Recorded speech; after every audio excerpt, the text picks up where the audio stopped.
రైతుల పరిస్థితి ఈరోజు ఎందుకురా నాయనా చంద్రబాబుని తెచ్చుకున్నాము అనే పరిస్థితిలో ఈరోజు రైతులు బాధపడతా ఉన్నారు.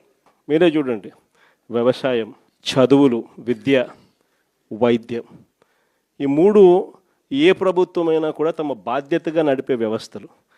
మూడు వ్యవస్థలు పూర్తిగా కుప్పకూలిపోయినాయి. నాలుగో వ్యవస్థ లా అండ్ ఆర్డర్.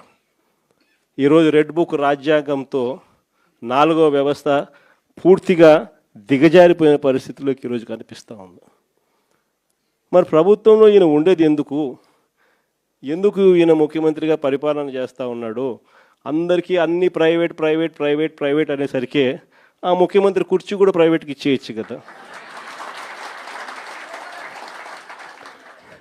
ఎందుకు అన్ని ప్రైవేట్ ప్రైవేట్ ప్రైవేట్ అనేటట్టుగా అయితే ఈయనకి ఎందుకు ఓటు వేయాలా? ఈయన ఏం చేయడానికి అని చెప్పి అక్కడ ఉన్నాడు. ఇలాంటి పరిస్థితుల్లో ఎవరైనా ప్రజలు ప్రశ్నిస్తే చంద్రబాబు నాయుడు గారికి అసహనం.